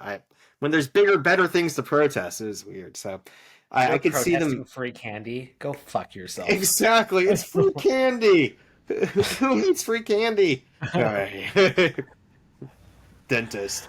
It was dentists were behind it the whole time. This giant conspiracy. Conspiracy. It was the dental Illuminati. Dental, dentomy, dentomy. Um, okay, so that's the IQ point. Yeah, there And we go. Justice for Jimmy Carter. Rest in justice, peace. rest in peace. He did a All right. lot of good things. Oh, nice. And back. Back. Okay, so then Penny pours a shot. It's about 40 milliliters, and she takes it herself, which is, again, suspension of disbelief. Bartenders do not do that; they can get in big trouble. But I Oh, like it, they and I do think it. it's hilarious. They're just more cryptic about They're it. more cryptic about it. That's fair. That's fair. But she does it right on the spot. Sheldon is going to pick a drink and he pulls out an app to decide. And I did a quick IQ point about each thing that he mentions. And so we have the Harvey Wallbanger, which is vodka, OJ, and Galliano. We have the Sex on the Beach, which is peach schnapps, cranberry juice, and OJ. We have the Rob Roy, which is Scotch, and I always mispronounce this, but Angostura bitters and sweet vermouth. And some of these things have like product names in them, but the only one that I'm fine saying Angostura bitters is because those are the famous ones. And technically, the brand of bitters you get can taste vastly different. So these are the ones that usually taste, and it's more smell, like black licorice. But I have had some that taste like orange or lavender. I had one that tastes like, what is it? Almond. So yeah, Rob Roy Scotch, Angostura bitters and sweet vermouth, Silk Slipper, peach schnapps, cranberry juice, pineapple juice, and vodka. Mad Hatter, vodka, peach schnapps, lemonade, and cola. And I tell you, I've only had Rob Roy's and Sex on the Beach. The other ones were new to me. He finally settles on a Rosewater Ricky, which, according to spritzandcocktails.wordpress.com, is gin, rosewater, lime juice, and it's topped with soda water. And the bottom of the glass is brandied cherries that are bruleed, which basically, to make these, they take brandied cherries and cover them in a dusting of sugar, put some bitters on them, or put them in the bottom of the glass, and then they mix an Angostura bitters with what they said Lemon Heart 151 rum. So back to the rum that you can get rum that's 151 percent. No, proof, right? 151 proof. So we're getting close to almost like pure ethanol, right? And the reason you do this is because 151 rum burns so much easier than other liquors that it's really hard to get other stuff. At least for me, I could never get just whiskey on fire or vodka on fire. I always had to add like 151 or Everclear on top. So this is Lemon Heart 151. You mix that with the bitters and you like spritz it. And as you're spritzing it, you're supposed to flame it. And so it torches the cherries and like caramelizes them a little bit, right? And then you pour the gin, rosewater, lemon, lime juice, and soda water on top. And that is named after the Democrat Colonel Joe Rickey, who invented it in the summer of 1883, apparently. And they say that basically, besides the cherries, it's like a Collins, but there's no sugar except for the sugar. Yeah, in the Collins, you add sugar water. With this, there's sugar in the cherries that blends in a little bit, and the lime juice. Yeah. Did you have anything on those drinks? Yeah, I kind of did the same thing. I looked into them. I really like this kind of stuff. I love it's also hard to look up because every penny kind of what she said was true. Every Mm. bartender makes it a little different. So like as you were going down that list, like what I had was like a slight variation of it, but like the Mm. gist of it, the essence of it was the Essence. exact same. But they are a little different and yeah, I remember I had to learn a lot of these drinks when I was a bartender just because Not that anybody actually ordered them. Nobody orders this stuff. Nobody ever orders any of this stuff. But to get my class 13 in Washington, like the liquor license, Mhm. well, not to just to get it, but I took a class Uh, so I could learn how to bartend, like learn like the etiquette and stuff like that. We had this test where we had to like basically uh well, we had a written test where we actually had to like write out all like the different cocktails and everything like that and how to make them. But then we also had like a test like where your trainer would order like six drinks and you would at the same time and you just have to make them all. So he uh. would observe you like how you're doing it, the efficiency and everything like that. But I do remember a Harvey Wallbanger was like one of the first ones that I had to memorize. It was like nobody ever orders. It's basically a screwdriver with an Italian liqueur added to it. That's all it really is, but nobody ever does. Do people even order screwdrivers anymore? I don't think Probably, so. maybe. I haven't had one in a long time. I was I gonna remember the say, last time in Pennsylvania, not to talk shit about Pennsylvania, it was just happened to be like the bar that I was at. I tried to order a Manhattan, which is basically it's the Rob Roy, except it's made with a bourbon instead of Scotch. scotch. I tried to order a Manhattan, and they're just like did had no idea what I was talking about. I was like, no, no, no. Oh, I actually tried to order an old fashioned at first. I was like, Oh, hey, can I get an old fashioned? And they're like, I don't know what that is. I was like, and then I tried to explain it to me, and they just gave me like a dirty look, like, uh-huh. why are you talking? Order something else. So then I ordered a Manhattan, and they gave me an even dirtier look. So I was like, you know what? Can you just you see that you see that whiskey? Just pour it in the glass. We're good. That's when I think of Manhattans, I always forget the bitters, but I always think of it's basically like a whiskey It's a martini, martini. but with Yeah, with whiskey. whiskey martini, basically, right? That's all it is. Yeah, that's why it's so good. With when I bartended in Nebraska, basically, I think I made two martinis like that summer, but it was mostly like CC7s. It was basically just add like a shot of alcohol and then fill it up with soda water or some sort of soda, whatever they ask, cola, 7 Up, or Yeah. yeah, sour. I think the only actually, you know, there were a couple mixed drinks of the week I learned to make, but for the most part, I'm like the only one I really remember is Three Wiseman, which was what Jim Beam, Jack Daniels, and what's the other American whiskey? Jim Beam, Jack. Makers. No, it's a name. Oh, I can't remember who it is. It's a name. Evan Williams. Maybe it was Evan. I can't remember. I should know this, but I remember it was like a Christmas party, and somebody's like, "I'm going to tell you how to make me a Three Wise Men," and then I heard on what's that called? My mind's going dead right now. Letterkenny, the Canadian show, they drink Three Wise Men on Christmas. I'm like, that's when I learned to make it. But their Three Wise Men are just American whiskey, Canadian whiskey, and Irish whiskey. I believe that's what it was. But they do all three shots, and this was like a mix into one shot as opposed to three separate shots. That's So harsh. it's your own blend. It's a It's world blend. it's a world. It's very wise. It's worldly. I drink that. It's funny because they all throughout the episode. If you don't watch Letterkenny, it's very fast paced talking and funny, and mostly just them insulting each other. In this case, they're not allowed to get drunk until midnight. They're not allowed to throw up till midnight, right? And at midnight on Christmas Eve, they do the Three Wise Men. And so at midnight, they all do three shots back to back, and they're like, "Let's go through instantly after. Let's go have a spit," I think they say.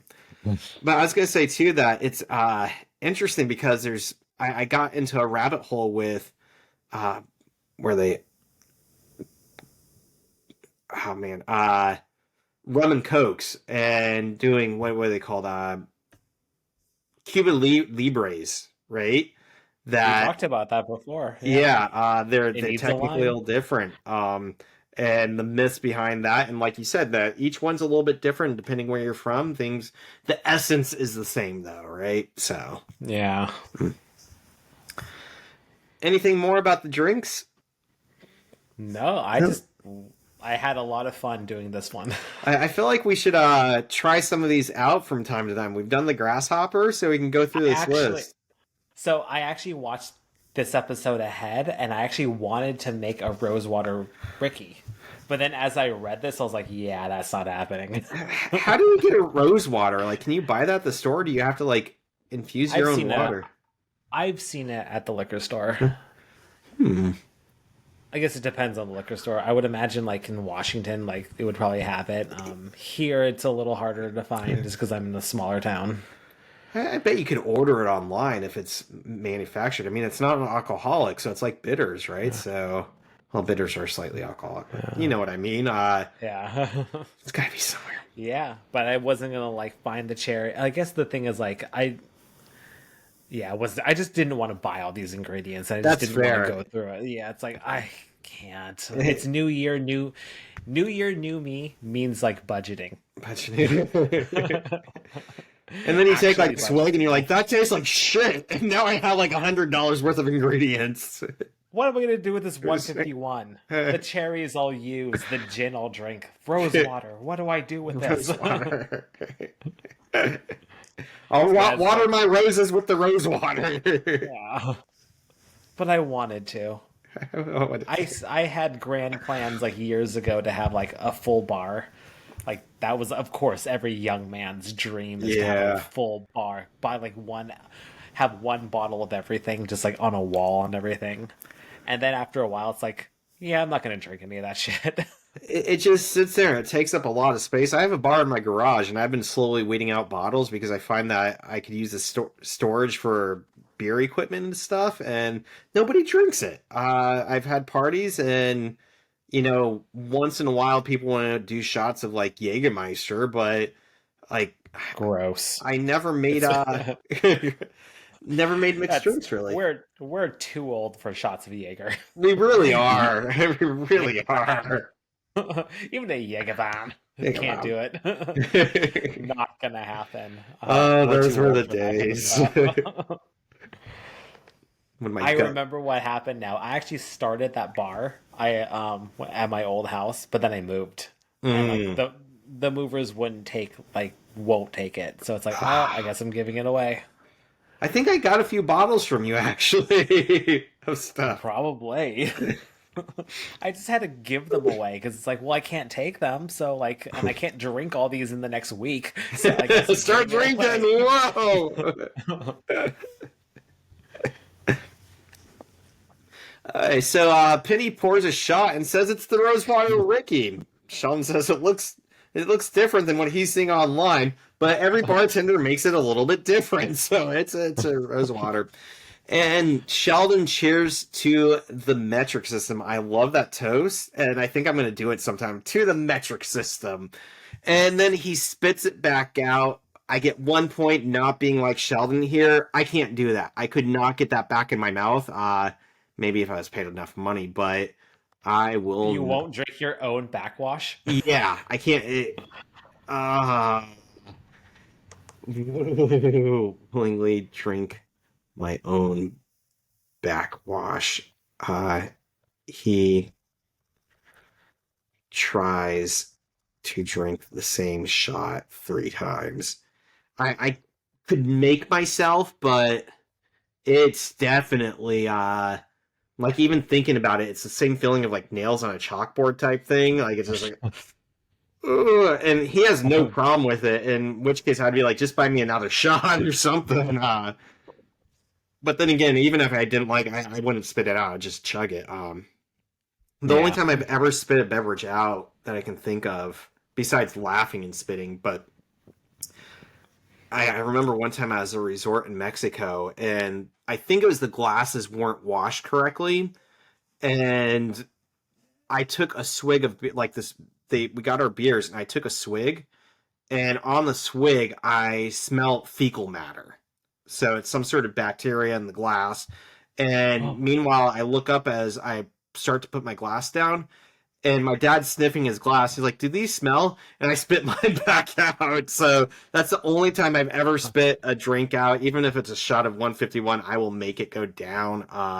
Bad tasting. That's but that was and he laughs to this day because apparently the look on my face was like, "What the fuck did I just put in my mouth?" So, but anyways, I Did would I not. did I ever tell you the story about the fish sauce? I don't think so.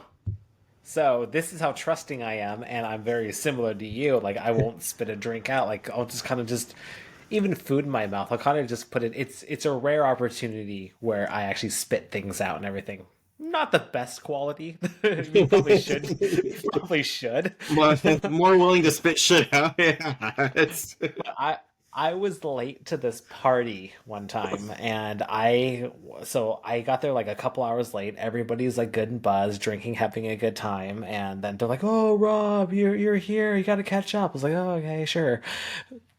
Um, Peter, you know Peter, he just hands me a shot, and I just like trusting Rob just takes it, and I was like, "That was weird. What was that?" What was that? And everyone just like starts laughing and they're like, it was fish sauce. I was like, wow, thanks, assholes. But, Well, that was a weird oh, tasting shot. yeah, that was like, yeah. It's a good joke to play on somebody. I know. It's Like, like, and then you never trust them again. Ever since then, I will always sniff test. I don't trust you or your drink, Yeah, sir. sorry. I said All good trust is day. lost. So Sheldon says he can't taste the cherries. And he gets talking, finally admits how he wronged Howard, and apparently Leonard has told Penny, so they've maintained their relationship, and he's still talking to her, but he's told her about how Howard got kind of screwed over. And Sheldon asks how she copes with her troubles every day, and she says she copes by drinking. And he toasts and tries to do his shot again, and then spits it back out a second time. And he wants to force Howard into an apology, but doesn't know what he can do. Penny brings up her past, says that you can't force people. Apparently, you can't force Lisa Peterson from the 11th grade to take an apology because you can't undo a dry hump of her boyfriend. Undry hump her boyfriend. There you go. Undry hump somebody's boyfriend. And that made me laugh. What a story. And Sheldon says that he's facing, what was it? An unwinnable command or an unwinnable scenario like the Starfleet Academy's unwinnable Kobayashi Maru. And I looked into this. I'd say it's an IQ point.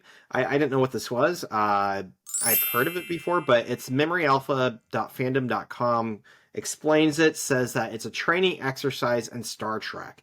And it's designed to be a lose-lose scenario, a no-win scenario. And I'm guessing to get Starfleet commanders used to the notion that you can't win everything and make sacrifices, and sometimes you just lose. But it puts cadets in the place of command on a starship. And the scenario is they get an SOS from a disabled civilian freighter named the Kobayashi Maru. And this freighter is stuck in the Klingon neutral zone, a space between the United Federation of Planets and the Klingon Empire. And they're in trouble because it's this kind of dangerous zone and they're disabled.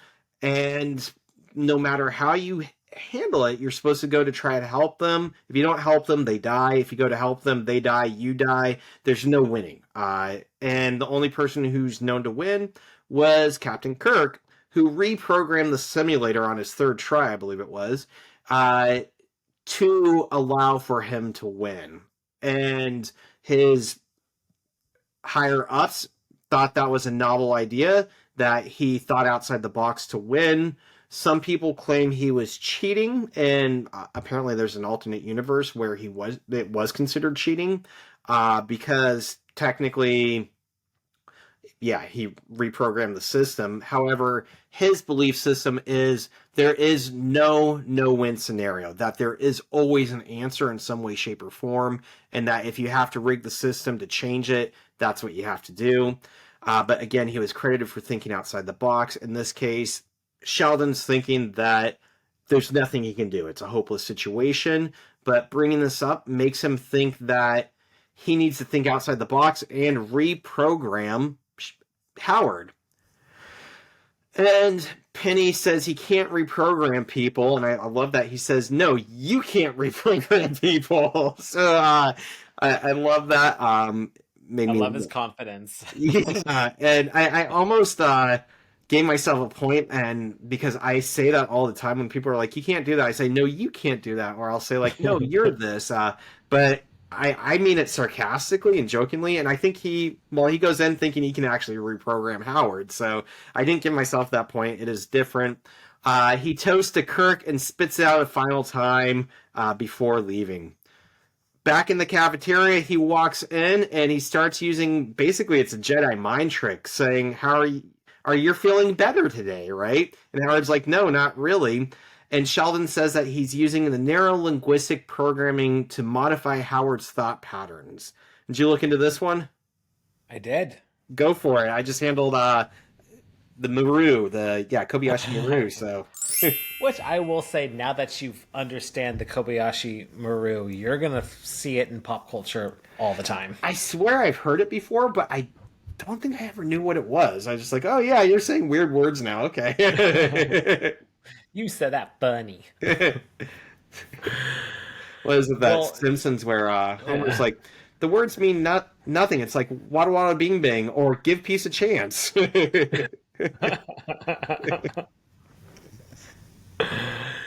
Well, Sheldon is trying to Jedi mind trick him, essentially, neurolinguistic programming to modify his thought patterns. He's like nodding and talking to him to try to like turn him to get change his thought patterns. You will forgive me. So I found information on this from lifecoachtraining.co and many YouTube videos. So I watched a lot of interviews with psychiatrists and psychologists. Neuro-linguistic programming, or NLP, is a powerful tool used in life coaching to help individuals achieve personal and professional success.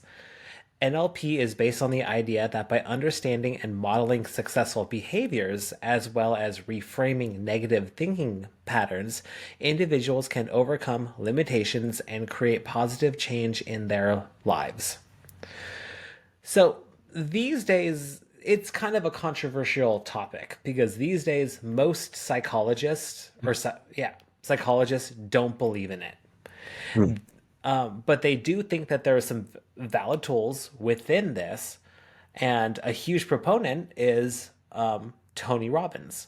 So if you're familiar with Tony Robbins, he's actually a very big motivational speaker, has written many books, hosts a lot of like it's not sermons. That's the wrong word. Sermons.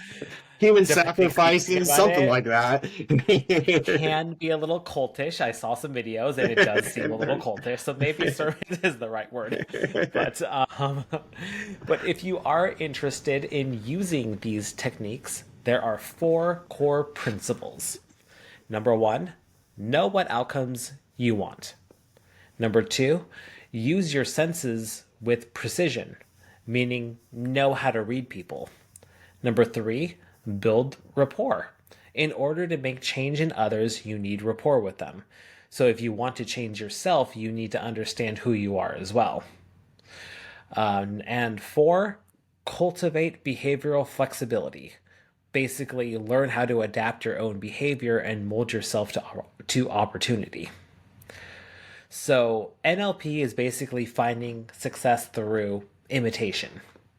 And we kind of talked about this before with the with like the hitting on people. What was that called? Pickup artist. Pickup artist. All the pickup artist stuff. So a great example is mirroring. So like when you mirror someone, you're kind of creating rapport with them because like you're doing the exact same motions as them. It's like a body language for connection. Yeah, so that's kind of like what you're doing. You're using imitation to find success. So, that's all I had. And I'm a little shocked that he even tried this because like him being the scientist that he is wouldn't really look at this as real like real valid science. People in in the psychology world are calling it a pseudoscience. Yeah. And he says that like he read one book on it and says that it was a waste of what $5.99 on an ebook. So I guess it kind of the reason I can accept this is he's reaching out. He's desperate. There we go. He's desperate and he's Mm. hoping. But you're right. In the article I read on Psychology Today, the quote I have is saying there's the empirical evidence for its efficacy is limited. So basically, like you said, it's kind of a pseudoscience, but I can understand logically why it would work. Because I understand that if you tell kids that they're failures, they're never going to amount to anything, and that they are horrible little creatures, they're going to believe that and they're going to act like that. It's going to be a self fulfilling prophecy.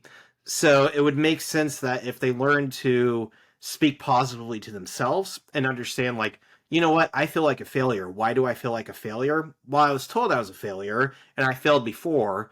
But maybe if I say, give myself a chance and try to succeed, maybe they can learn or at least give it another shot and be more successful.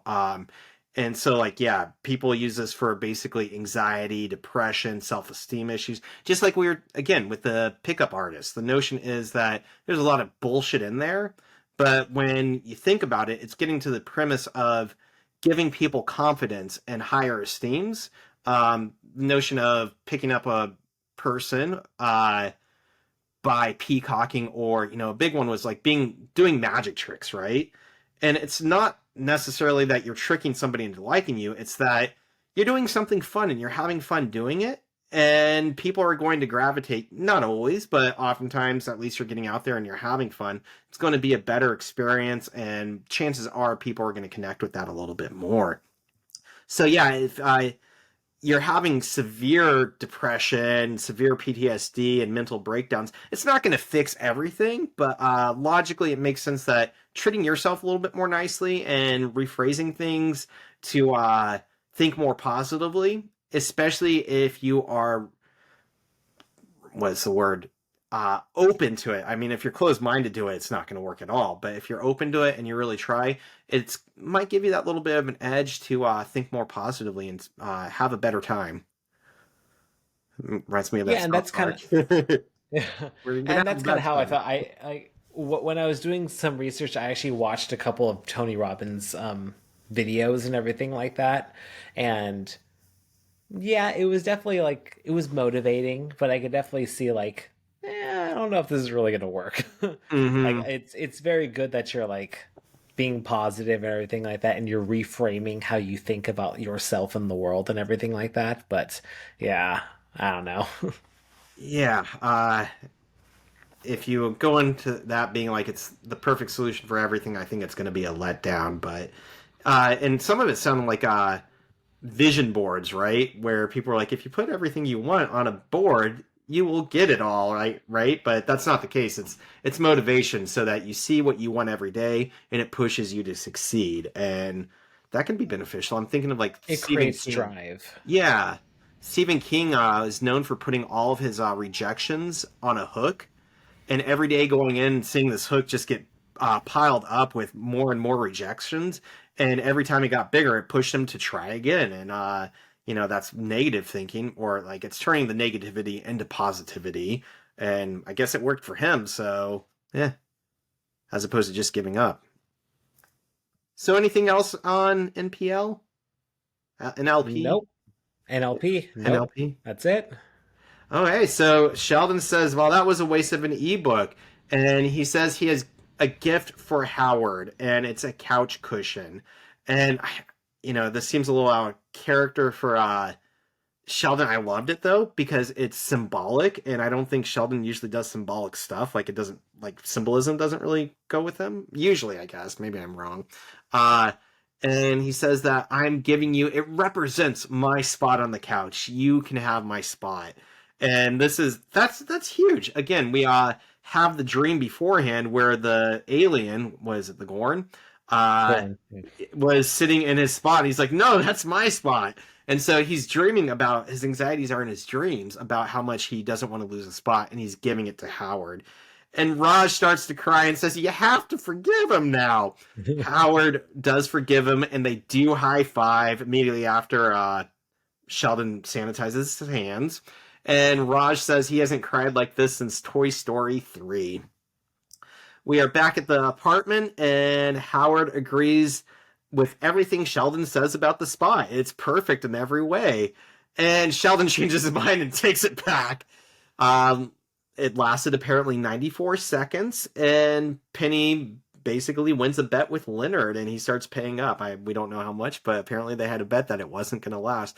But it was really thoughtful, and honestly, realistically, they would have found out about the Mars rover anyways. So, Probably, yeah, it was the thought that counted. For 94 glorious seconds, Howard had the spot, especially since Sheldon thinks so lowly of Howard for him to get it. Yeah. That's true, yeah. So we are on the vanity card. Yep. And I can get, this is a long one, and you say that it has something to do with what we've experienced the last couple episodes. Chuck Lorre Productions, number 309. Following Kaylee, how do you pronounce her last name? Kukos? Quaco? Quaco? Horseback riding injury. I've instituted new rules governing acceptable leisure activities for the cast of The Big Bang Theory. No freaking horses. This includes those found on merry-go-rounds and in front of supermarkets. 2, the only motorcycle you can get on is the one you're accidentally crushing in your big-ass airbag SUV. Number 3, all cast member motor vehicles must adhere to U.S. Army guidelines for attacking Kandahar. Galaki's Tesla is a terrific fuel-efficient vehicle, but is essentially a $100,000 go-kart. From now on, it is only to be used for backing down his driveway and retrieving mail. Number 4, the only permissible boating activity at Comic-Con is in your hotel from a bathtub, from your hotel room bathtub. There we go. And number 5, alcohol should only be ingested at home and while seated in a big comfy chair. Wild and carefree dancing that celebrate your incredible and well-deserved success is only allowed on New Year's Eve, and only with sober celebrity parasitic flunky to lean on. 6, and finally, sexual activities must be performed while horizontal. Certain high-risk Kama Sutral positions might be allowed, but only after consultation with Chuck Lorre. Like with dancing, a spotter might be required. So, I wonder if this was true. I wonder if he actually did post this somewhere. A big poster of this. This is what you need to do. Lucky your Tesla doesn't work. It's not sufficient. I guess I didn't realize Teslas were really becoming a thing back then, so that's interesting. Yeah, like this 2010. I think I learned about them like a few years later or something like that. I was thinking like 2014, 2015, but wow, I guess. But yeah, so horsebacking accident, that would explain why she was out for a couple episodes. They made it work, but we noticed. Yep. Well, you noticed. I didn't notice. Anybody else notice? Anybody else not notice? Let us know. Did you notice? Well, we did it. We did That it. was the episode. Let's tally up some points. We have 8 IQ points. And Sheldon went up quite a bit this episode. Let's see. You know, it's partially because it was so focused on him, but it was a good episode with him. Oh, shit. Great guess. We're at 110 to 110. We are tied right now. Oh, Sheldon's making a comeback. And you're right, great guess. I really don't know why Dr. Tyson was on there, but I loved his face, so it was great. I like, and sometimes that whimsical sporadicness is good. So, well, he is known for like popularizing science and kind of making it a little bit more mainstream and kind of just like more for like the every person and everything like that. And I feel like Big Bang Theory on its fourth season is becoming a lot more popular, a lot more mainstream. So I think they brought him in just to kind of like bridge those two worlds. Maybe it was like the Yeah. only time they could get him on too. It Yeah. really wasn't part of the story at all. So I was like, Yeah. I feel like other ones we've seen guest stars and like they've been. I mean, why am I blanking on names? Sheldon's villain, right? His Will antagonist, Wheaton. Will Wheaton, and Yeah. why am I so the creator of Um, X Men? Egg Charles Xavier. Wait, No, oh, the creator, the oh, this is Stan Lee. embarrassing. Stan Lee, thank you. He was like very, very, very brief, but he was there just shortly, right? And it was part of the Yeah. story. In this case, it's Yeah, just you're like, right. This had nothing to do with the yeah, storyline. It was but just it was kind of, funny, and I'm guessing you're right that they wanted to get him on, and he's probably got a really busy schedule, so he just showed up, and they're like, "We'll make this work." yeah, But I think so. great addition. Loved him and Elizabeth Dushku. Oh, Eliza. yeah, Do you Eliza. even Sorry, know? Elizabeth. Yeah, my brain's just shutting off for the I night. know. I know. We're at the 2 hour mark. So That explains. this is a long one. This was a long one. And we were actually talking for like an hour before we got Before. started. So it's so Brittany, this one's for you. It's for you. A nice It's the long one. You asked for it. You got it. Cool. Well, anything else to add? I think that's it for me. All right. Well, thanks everybody for listening. Thanks for the great emails and the 5-star review. Don't forget to follow us on Instagram, YouTube, and TikTok at Theoretical Nonsense Pod. Email us at theoreticalnonsencepod@gmail.com. And we will see you next time when we discuss Season 4, Episode 8, The 21-Second Excitation. Thanks See for you then. listening. This was Theoretical Nonsense, the Big Bang Theory watch-along podcast. No PhD required. Our intro and outro music is by Alex Grohl. Thanks for listening.